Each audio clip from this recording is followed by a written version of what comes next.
क्या आपको इस प्रस्ताव का पूर्वानुमान नहीं था? नहीं देवी अंतरा, हमें पूर्वानुमान नहीं था। क्षमा कीजिएगा। आपको ऐसा क्यों लगता है कि हमें पूर्वानुमान होना चाहिए था? सच कहें तो आपका यह प्रस्ताव हमारे लिए आकस्मिक घटना की तरह अचंभित करने वाला है।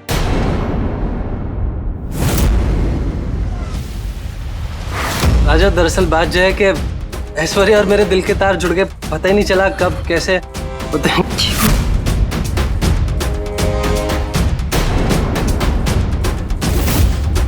आकस्मिक घटना की तरह अचंभित करने वाला ही सही, पर फिर भी हम अपने प्रस्ताव के साथ तटस्थ हैं। हमारी दृष्टि में ये दोनों तो एक दूसरे के लिए ही बने हैं। खूब जोड़ी जमेगी, आपके पुत्री फूलों के समान कोमल और ये पाषाण के समान कठोर। और वो विपरीत ही तो एक दूसरे को आकर्षित करते हैं ना। और इनके बीच यही हुआ है बहन। देवी अंतरा, हमने राजकुमारी ऐश्वर्या के लिए तो आज तक कभी ऐसा सोचा ही नहीं। देखिए, इसमें कोई संदेह नहीं कि आपके पुत्र सरदार जेगू एक योग्य पुरुष हैं, बहादुर हैं, कबीले के सरदार हैं। किंतु सच कहें देवी, हम इन दोनों के व्यक्तित्व को एक साथ नहीं देख पा रहे। पता नहीं आपको इन दोनों का मेल कैसे उचित लग रहा है, किंतु हमें तो ऐसा नहीं प्रतीत होता। दोनों में धरती आकाश का अंतर है। हमारी फूल सी राजकुमारी वनों में कबीलों की वेशभूषा में रहे, ये इसकी तो हम कल्पना भी नहीं कर सकते हैं। किंतु विश्वास कीजिए हमारा, हम किसी भी निष्कर्ष पर अपने व्यक्तिगत दृष्टिकोण के आधार पर नहीं पहुंचेंगे। सबसे पहले हम अपनी रानी धारणी के साथ विचार विमर्श करेंगे, वो भी एकांत में। किंतु सर्वोपरि हम ये जानने की चेष्टा करेंगे कि हमारी पुत्री राजकुमारी ऐश्वर्या क्या चाहती हैं, क्योंकि ये उनका अधिकार है कि वो हमें बताएं कि जीवन साथी के स्थान पर वो किसको देखना चाहती हैं। इसलिए हम आपसे निवेदन करते हैं कि आप हमें 1 दिवस का समय दें।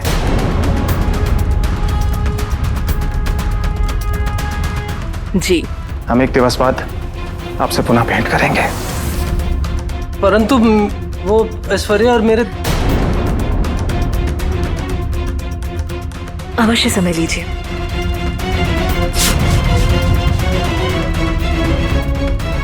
और अपना समय देने के लिए बहुत बहुत धन्यवाद। नमो नमः।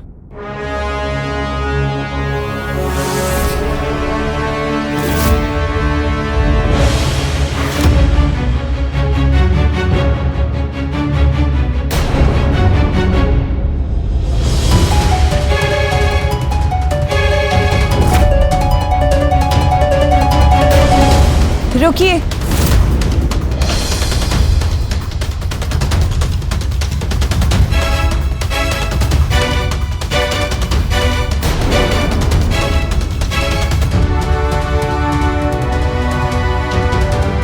सभ्य समाज से है, इसलिए वाणी हमारी सर्वदा सौम्य ही रही है।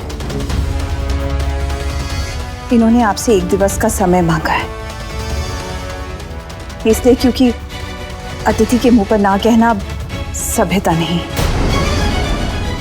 किंतु अतिथि यदि समझदार और सभ्य हो तो उन्हें स्वयं ही समझ जाना चाहिए कि आशा रखना उचित नहीं।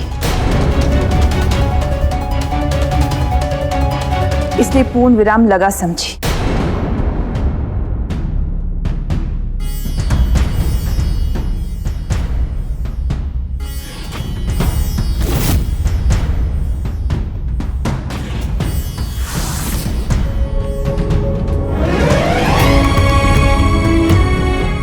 सुनिए,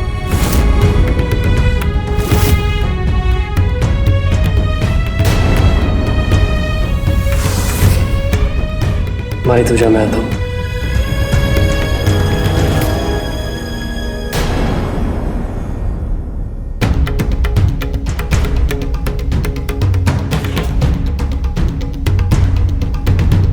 हम आपसे क्षमा चाहते हैं।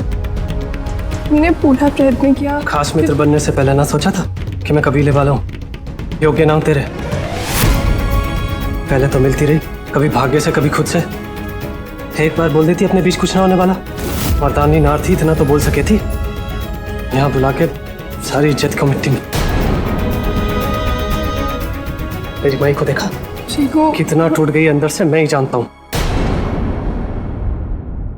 चीकू, चीकू आप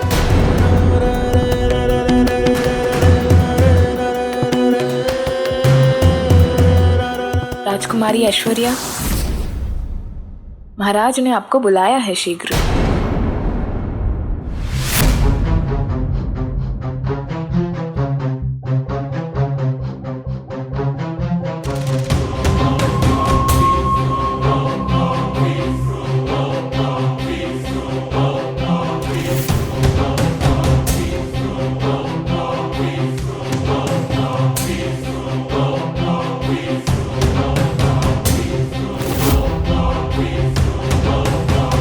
क्या आपने सरदार चेगू और उनकी माते देवी अंतरा को महल में आमंत्रित किया था? हमसे और अपनी माते से बिना पूछे आपने इतना बड़ा निर्णय लिया कैसे? राजकुमारी ऐश्वर्या, हम तो राजकुमार अंदिवंत के बारे में सोच रहे थे, क्योंकि स्वयं आपने अपनी माते को उनके बारे में स्वीकृति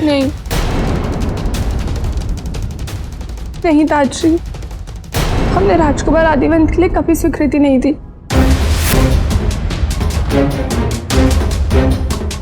वो माँ का मात्र एक भ्रम था।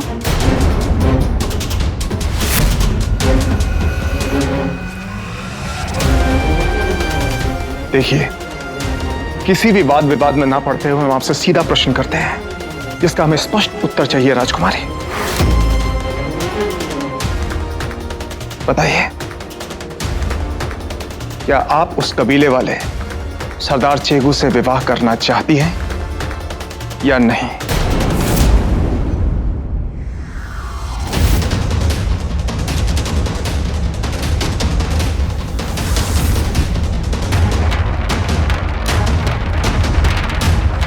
राजकुमारी ऐश्वर्या, चुप क्यों हैं आप?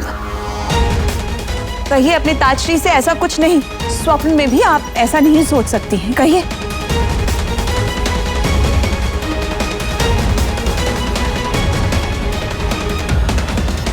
उत्तर दीजिए राजकुमारी ऐश्वर्या।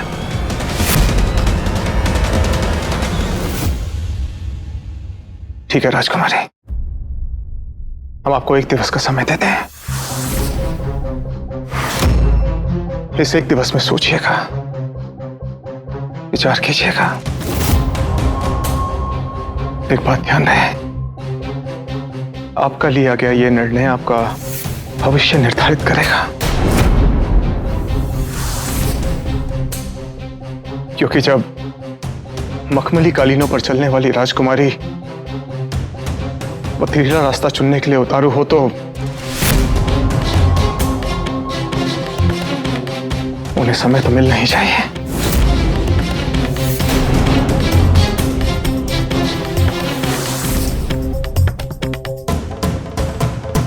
महाराज, ऐसा करके आप राजकुमारी ऐश्वर्या को विवाह की भी स्वीकृति दे रहे हैं।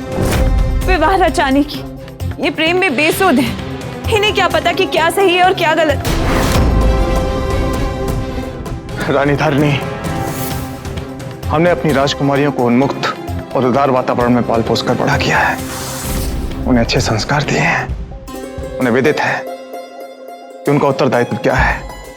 उन्हें बोध है कि उनकी कृतियां क्या परिणाम ला सकती हैं। राजकुमारी ऐश्वर्या, जब कल आप हमें अपना निर्णय सुनाएंगे, तो हमें भी पता चल जाएगा कि माता पिता होने के रूप में हम सफल रहे या नहीं।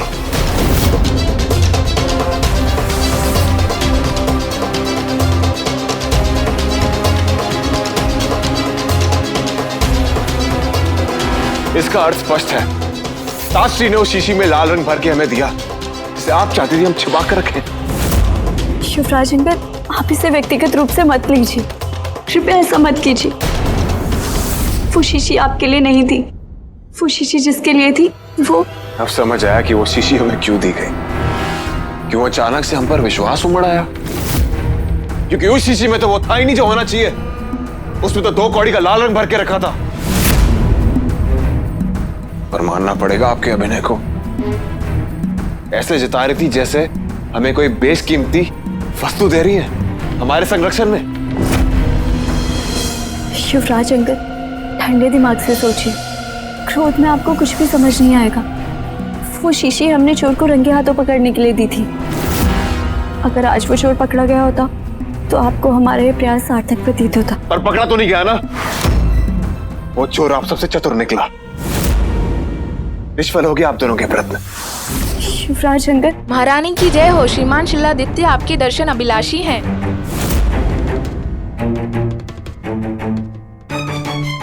चाहिए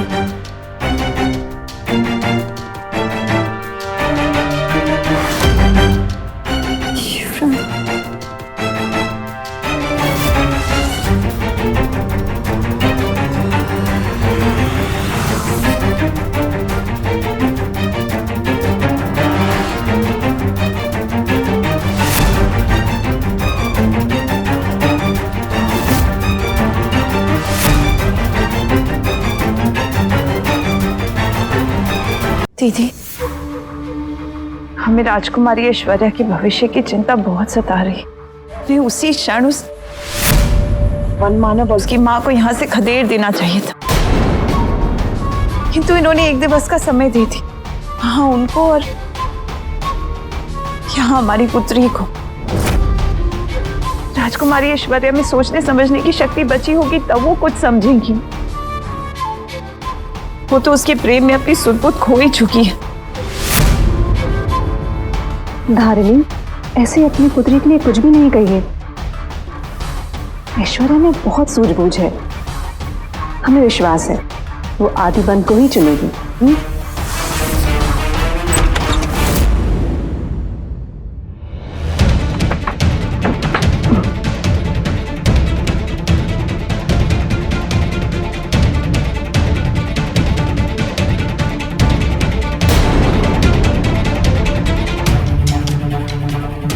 भूमि, क्या हुआ? आप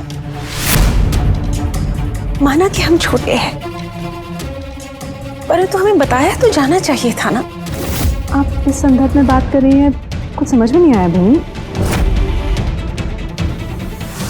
विवाह प्रस्ताव के बारे में। विवाह? जो युवराज आदिवंत की ओर से आया। वो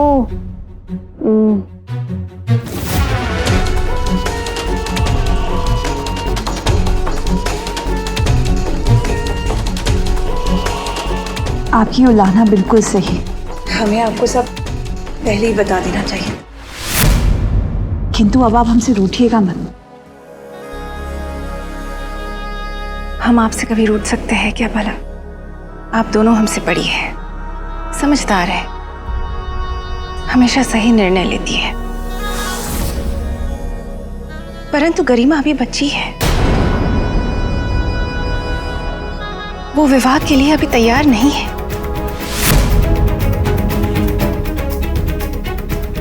नहीं नहीं, लगता है आपसे सुनने समझने में कोई फेर हुआ है। राजकुमार आदिवंत के साथ राजकुमारी ऐश्वर्या के विवाह की बात चली,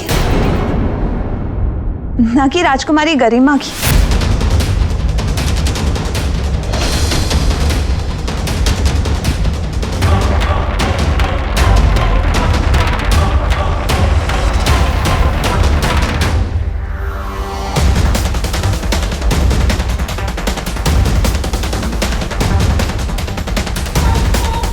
ताज,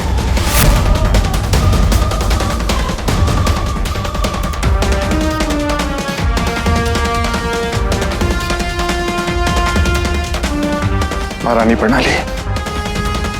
प्रहरी, भीतर किसी को भी प्रवेश न करने दिया जाए। यदि किसी ने आक्रमण किया तो भी नहीं। जो आपका नमक पसीने के साथ नहीं बहा, वो लहू में बहा देंगे आवश्यकता पड़ी तो।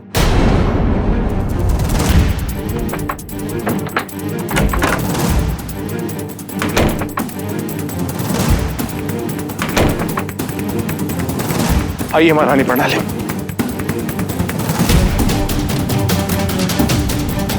महारानी प्रणाली, जो विधि हम करने जा रहे हैं उस विधि को हमारे पूर्वजों ने अपने अपने समय पर सफलतापूर्वक पूरा किया है, किंतु इस बार ये पहली बार होगा कि 3 शिष्यों के स्थान पर 2 शिष्यों के प्रयोग से आप ये विधि करने जा रही हैं। इसलिए आपकी सुरक्षा की चिंता है हमें। महारानी प्रणाली, इस शक्ति का हस्तांतरण हर बार शांतिमय तरीके से पूरा होता है, बिना किसी व्यवधान के, बिना किसी समस्या के, किंतु इस बार ऐसा प्रतीत होता है जैसे मलिंग के भाग्य में कुछ और ही व्यथा है।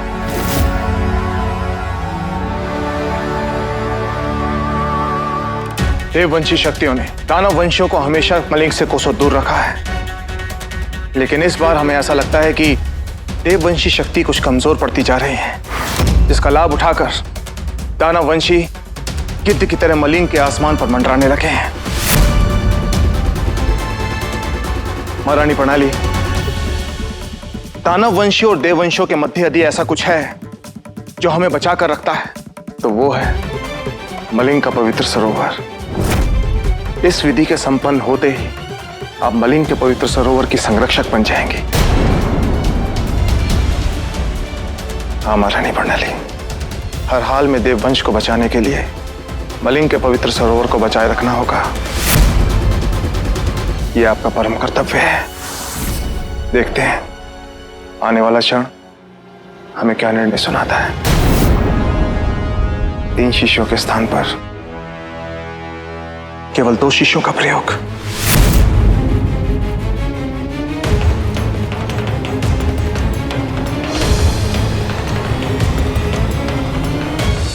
ताश्री, अब जो भी हो हमें ये विधि करनी ही है। अब जो होगा देखा जाएगा।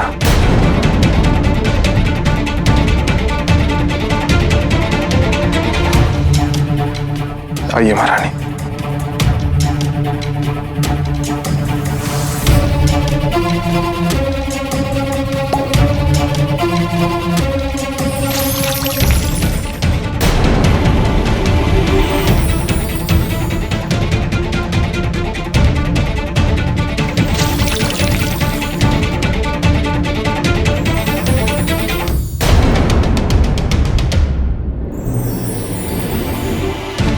आइए महारानी प्रणाली।